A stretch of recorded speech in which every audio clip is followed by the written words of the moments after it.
ileadschools.org. iLead Schools. Free to think, inspired to lead.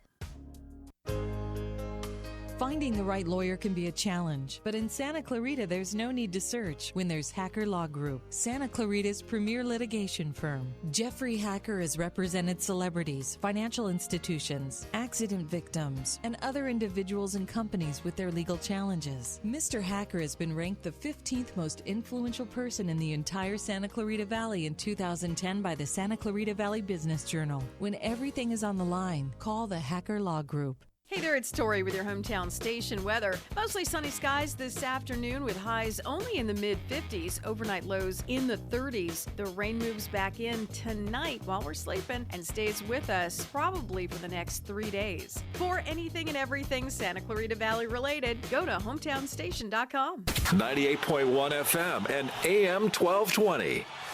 Your hometown station, KHTS. This is KHTS News Director Michael Brown here in studio with Shane. Shane, thank you so much for board opping this interview. And thank you so much to our guest who's joining us to talk about the upcoming legislative session, or the current legislative session, I should say, for the United States Congress, United States House of Representatives, our Congressman Mike Garcia. We have him on the line. Congressman Garcia, thank you so much for joining. Hey, thank you, Michael. Thanks for having me. Give us 1 second here. Sorry about that. You were live for us before. You were out loud on our speaker, and then it got shifted, and I didn't realize that. You there? No worries. No worries. There you are. I got you. You got me. Yep, good. Well, Perfect. Thanks for having me, Michael. I appreciate it. We're honored to have you on, sir. So we're going to talk about this legislative session, both in terms of what you've already introduced and what your plans are. But before that, I want to talk to you a little bit about one of the larger stories for Santa Clarita today, and that is the public hearing that the California Public Utilities Commission is holding to discuss SoCal Edison's public safety power shutoffs. You may know them as PSPS for those at home. Thousands of residents have had lost their power and had it cut off multiple times, including my wife and I, and have been vocally opposed to this practice of turning off power during high fire risk weather. I understand that you'll be in attendance of that meeting. Where do you stand when it comes to these shutoffs, and what sort of changes do you think Edison should be making when it comes to them? Yeah, and I've been adamantly opposed to these and been pretty vocal about it actually now for over a year. These started a couple of years ago in the wake of the Paradise Fire, where the state of California effectively downloaded the liability to the public utility companies and the entities like Edison. So in response, the power companies like SoCal Edison ended up just saying, hey, if we're responsible for fires as a result of down power lines, we're just going to turn your power off. And when the winds get above a certain speed, the temperatures get above a certain degree, and the humidity is below a certain percentage, we'll just turn your power off, and when those conditions improve, you get your power back. It was a very arbitrary and kind of third world application of risk mitigation, and it started to make areas, especially areas like Acton and Agua Dulce, where they don't only lose their power, but they also lose their water because they're on electric wells. Started to make these areas kind of look like Venezuela, and it was something that as ratepayers we don't deserve. There's been a lot of emotional reaction to this, obviously to the power companies and Edison, but also to elected officials. And so I've been leaning into this one, even though it's not a federal issue. It's not something that, from a federal legislative perspective, we can legislate our way out of. But I've been meeting with the president and CEO of Edison, the president of SoCal Edison, and the local operations vice presidents, and basically telling them, hey, you are actually inducing a more dangerous situation by turning our power off than the risk of fires was posing to us to begin with. And you guys are not taking into consideration the duration. Some of these areas are going without power for 3 or 4 days, Michael, and you can imagine after just one day how difficult it is, especially on Thanksgiving or Christmas, like they've been doing to us. But 3 or 4 days just becomes almost unsurvivable, and I'm surprised we haven't seen more loss of life as a result of this. So as a federal representative, I'm doing this in the spirit of national security and making sure that we're taking care of our constituents, because this is truly a life-threatening situation at this point.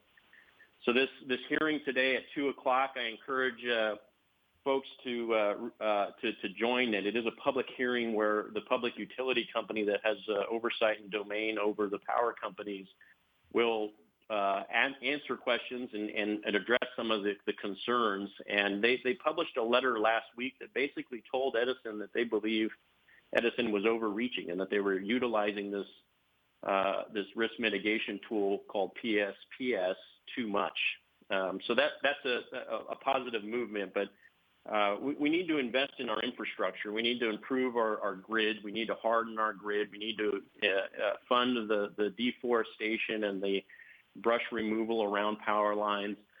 And we will, and we are, and Edison's actually making good progress on some of these circuits along those lines. But we absolutely need to end this where the power is just getting shut off. And at a minimum, I'm working with them, and I'm trying to at least shape them along with State Senator Scott Wilk and State Assemblywoman Suzette Valadares. We're trying to shape them to at least change the thresholds or to have a maximum duration of the shutdown so that folks aren't going days. But right now, the wind speed limit of 30 miles per hour is sort of just this arbitrary number that is unfortunately way too low for Southern California to be shutting off our power, and we deserve better. So we've been fighting that fight, getting hundreds of phone calls from our constituents. And this is one of those things that, we all need to collectively figure out the solution. And this doesn't know party lines. This is thousands of constituents in our district losing their power on a daily basis, unfortunately. And this public hearing taking place at 2 o'clock today. You can find more information about how to access that public hearing over at our website, hometownstation.com. Now, turning to Congress itself, a new legislative session has begun, but this time around we have Democrats in control of not only both houses of Congress, but the White House as well. What goals do you have for the next 2 years, and how do you plan on achieving them despite being a member of the current minority party? Well, so first of all, I think there is some common ground that we need to focus on, and some of the key issues that I ran on are actually falling into that bucket. One of the biggest issues I ran on over the 2-year campaign was the removal of this state and local tax deduction cap that Californians are victims of.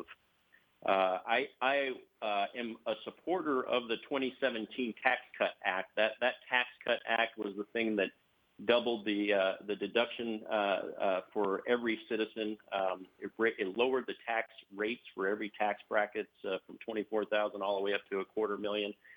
And it really was the catalyst for this booming economy that we've experienced over the last 4 years. But within that Tax Cut Jobs Act, there was an element called the SALT deduction cap. And what it did was it prevented states and citizens of states like California and New York from deducting more than $10,000 of their state and local taxes on their federal tax returns.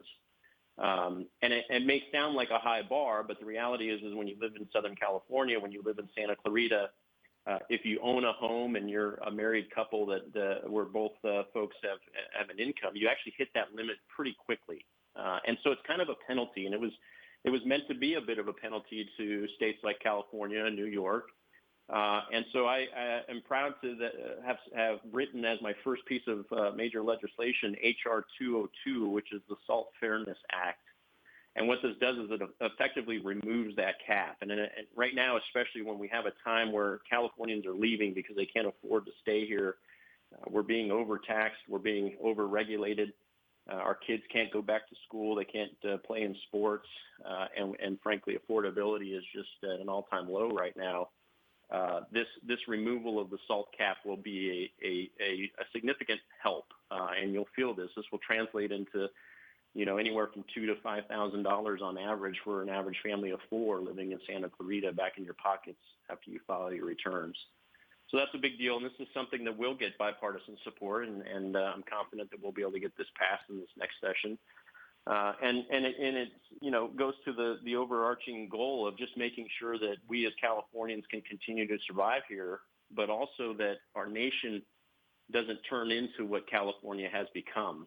And I think in this next legislative session, that really is the priority for folks like myself, fiscal conservatives who want lower taxes and less regulation for small businesses. There's going to be a push to raise our taxes. There's going to be a push to overregulate businesses. There's going to be pushes to defund the military. by, call it 20 to 25% in some scenarios. And these are the fights that I'm looking forward to fighting and making sure that we're holding the line, supporting law enforcement, supporting the military, and most importantly, supporting the average taxpayer and making sure that we're not killing jobs in the interest of politics, which is unfortunately already starting to happen here in the first couple of weeks of the term. So you campaigned on being a fiscal conservative, and you mentioned now being a fiscal conservative. Within the first month of this session, you went on and you co-sponsored a joint resolution aimed at balancing the federal budget, kind of reducing the, not kind of, but reducing the federal debt. Can you talk a little bit about that resolution for me? Yeah, it's called the Balanced Budget Amendment. It's a BBA, and it would be an actual amendment that would get ultimately signed. So it's a high bar for passage, but it's really nothing cosmic. It's kind of what we do in our day-to-day lives as you know, heads of household. We balance our checkbooks, and we don't spend 120% of what we make. And if we do, we don't do that for very long because we go bankrupt. Our federal government right now is spending at unprecedented levels. And right now with COVID, it's being aggravated. And I do support the COVID relief packages. We're spending significant trillions of dollars on COVID relief, and we need to continue to do that until we get out of this mess. But our nation's debt, Michael, right now is $27 trillion. And so that's $80,000 for every human being in the United States, man, woman, and child. A family of four would owe $320,000 just to get rid of our nation's debt. And this is going to be the biggest, if not already, threat to our nation's security, and we've got to address this. The Balanced Budget Amendment that I'm an original co-sponsor of basically says that you can't come up with a spend plan out of Congress that is spending more than it's taking in. And again, it's not cosmic. It's kind of just common sense. And in order to override that, you would need 3/5 of the chambers to support it and for that balanced budget amendment to be overridden. So it is a common sense piece of legislation. It's meant to put a light and scrutiny on every major line item that goes into our nation's budget, and we've got to look at every single cost element and make sure that we're spending money the right way. And not in parallel dialing up our taxes in order to raise revenue for a bloated government and bureaucracy. So very proud of that. That's going to be a big deal. That may not get bipartisan support, and there's both sides of the aisle. Frankly, there's some members of both sides of the aisle that don't want a balanced budget amendment because it's politically not good for them. But this is something that's critical to our nation's security. Now, earlier you mentioned the COVID relief bills and how you supported them. In addition to that, you did vote in favor for a bill, or I believe it was an amendment to the original omnibus relief package that would raise the total amount for stimulus checks to $2,000. Kind of contrasting with the fiscal conservative amendment that you co-sponsored, the resolution, I should say. Now, if a similar stimulus check proposal were to come up again, would you still be in favor of it, or where are your thoughts on that right now? I would be in favor of a $2,000 total stimulus check. And keep in mind, we've already passed $600 in the last month's bills, right? So the $600 stimulus check was passed. It's been started already to get disseminated. If folks haven't gotten that check, please reach out to our office and we can help you run that to ground. So I'm effectively now looking to support the $1,400 stimulus check, which would take the total to $2,000. I'll continue to support that for a couple of reasons. And yes, it's a very expensive bill, right? And we really don't know how we're going to pay for any of the stuff that we've been allocating in COVID relief. There's not money sitting underneath a couch cushion in D.C. somewhere that has $4 to $6 trillion worth of COVID relief written on it. So we've got to figure that out, and we've got to, like I said, start paying down our debt. But these businesses and our individual workers and employees who lost their jobs or have been impacted didn't do so because of their own dereliction. They didn't do that because they quit or because they didn't want to show up to work. They were told, in our case, by Governor Newsom, they couldn't show up to work. And some of that was for good reason. The virus is a real risk, and it's a real danger, and we needed to close down in some areas. I think we need to open up now at this point, and it's long in the tooth on these shutdowns. But we do need to help people. When I say we, the governments do need to help people stay afloat, and this $2,000 check is a critical life ring to some of the folks who have been really impacted. I was originally supporting a $1,200 value, but the two values ended up being $600 and $2,000, and so I landed on the $2,000. And this was more of a vote for the district than the nation in this case. A $600 check doesn't go very far in California. It goes a little further in other states, but as you know, the cost of living out here is dramatically higher than, say, Mississippi. So $2,000 I thought was appropriate. Now, what I'm afraid of is they're going to try to bundle this with another massive bill that's going to have, like a $1.9 trillion price tag, and it's going to start funding things like the Green New Deal and other things that actually don't help COVID relief. And that's going to really be a disservice to the average American worker, because that bill is going to do a lot of damage. Even if it is passed, it's going to do a lot of damage. And if it's not passed, then we're stalling out the much-needed relief that's desperately desired right now. So, but yes, I did support the $2,000 check. Now, pivoting away from COVID, in most recent news yesterday, you signed onto a letter with a few dozen House Republicans demanding better living accommodations for members of the U.S. National Guard that have been deployed to D.C. as a result of the assault on the Capitol a few weeks ago. This, of course, coming less than a week after we had gotten reports that some of the guardsmen were asked to leave the Capitol complex Thursday night. Have you had the opportunity to interact with any of the guardsmen in D.C.?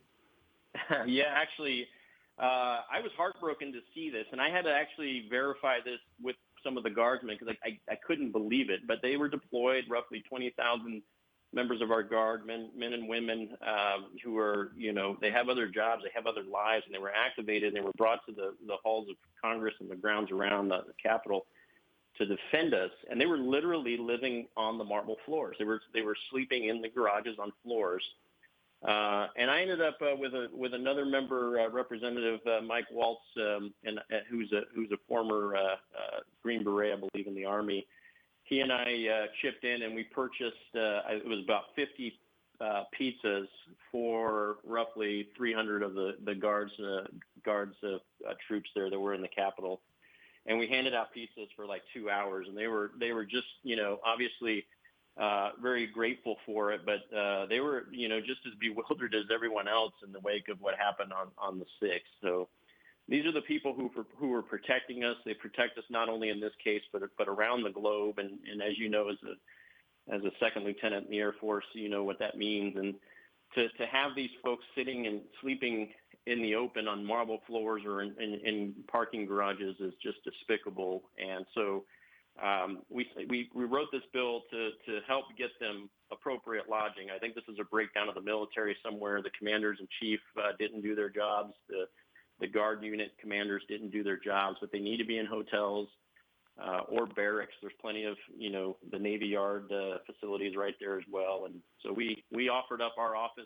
I privately offered up my apartment as well. And we got to get these folks taken care of, but it's just despicable. It's sad to see those headlines. Now, we're winding down here in the last few minutes, but I do have a couple of questions I still want to get to you. Again, these guardsmen were sent to to guard the Capitol after the riot 3 weeks ago. 3 weeks ago tomorrow, actually, it'll be. And I have to ask you, can you talk to me a little bit about what you saw on the day of the assault on the Capitol? I'm sure you're aware there's a picture circulating online of you speaking to some of the protesters before that. Could you just provide some context into what you were experiencing that day? Yeah, absolutely. And that photo that's being circulated, and again, this is kind of a testimony of how ugly the left has taken things. And they're now calling me a traitor and a seditionist, someone who's served their country for nearly 20 years and served in combat, to call me a traitor and a seditionist. It's sickening, and it's not only unfair, but it's frankly disgusting. And this is how toxic things have gotten, especially on social media. The picture that they're circulating of me talking to some of the protesters was actually a couple of days before the 6th. I don't know if it was a day or 2 days before. These were folks from the state of Maryland who had just driven out, and they were just trying to show their support. And they were peaceful. There was 5 or 6 of them on a sidewalk, and this area is where all protesters congregate, and when I vote and walk off the floor, I actually do go talk to most of the protesters who are out there, whether they're healthcare workers, airline workers, folks who are asking for things. And so that's what that was. And it was just, again, the far left trying to paint it as me contributing to that. But those folks were there. They were there doing just basically being peaceful and congregating and meeting members of Congress. So that's what that was. Watching it real time, I was in my office in the Longworth building across the street. Because of COVID, we weren't all able to be on the floor, and I saw it happening real time, and I was just heartbroken. We saw what was peaceful protests transgress into folks crossing police lines and then charging the Capitol building, breaking windows, breaking doors down. And as soon as I saw that transgression start, we put out a press release and social media post asking folks to cease and to stop the operation. And it was heartbreaking, and it was an insurrection on our nation's capital, and there's no doubt about it. Anyone that defends that is not thinking things clearly, and they need to be held accountable. Those individuals need to be held personally accountable and charged and prosecuted, and they are. There's been several hundred arrests made and several hundred charges now filed. So my heart's with the family of the victims. We unfortunately lost 2 Capitol Hill police who were there to protect us, and it's just heartbreaking, Michael. And as a patriot, that's obviously not how we get better. That's not how we protest, and that's not how we make positive change. So at this point, we've got to just continue to do what's right. We've got to be active. We've got to fight the fights, and we've got to do it in a classy manner. We've got to do it in a manner that's dignified and respectful of the opposite side. And like I said, it's just so toxic out there right now, especially on social media. I think the middle 80% of us are just tired of it, and we're looking for meaningful legislation at this point. Well, Congressman Garcia, I really appreciate you taking the time to call in today. I know you're a very busy guy. Really appreciate you talking to us. For anybody who may want to get a hold of your office, whether it be to find out where their COVID stimulus check is or just to kind of express any issues they may be having, what's the best way to get a hold of you or your office? Yeah, the best way is just to Google Representative Mike Garcia, and that'll take you to our official website. And then if you live in the Antelope Valley, we have a specific number for our 1 minute station. We have one for Santa Clarita and one for the Simi Valley. And this week we are hosting PPP seminars for small businesses in each of the 3 major valleys with actually the guy that wrote the PPP bill. He'll be on the call with me. And so any small business owners that need help, reach out to our office and we'll get you signed up for that. And really appreciate the opportunity, Michael. Appreciate you. Thank you, Congressman Garcia. And that number for the Santa Clarita Valley is 661-568-4855. Thank you, everybody, for listening. Reporting live with KHTS, this is Michael Brown. Hometown, your hometown station. Hey there, it's Tori with your hometown station weather. Mostly sunny.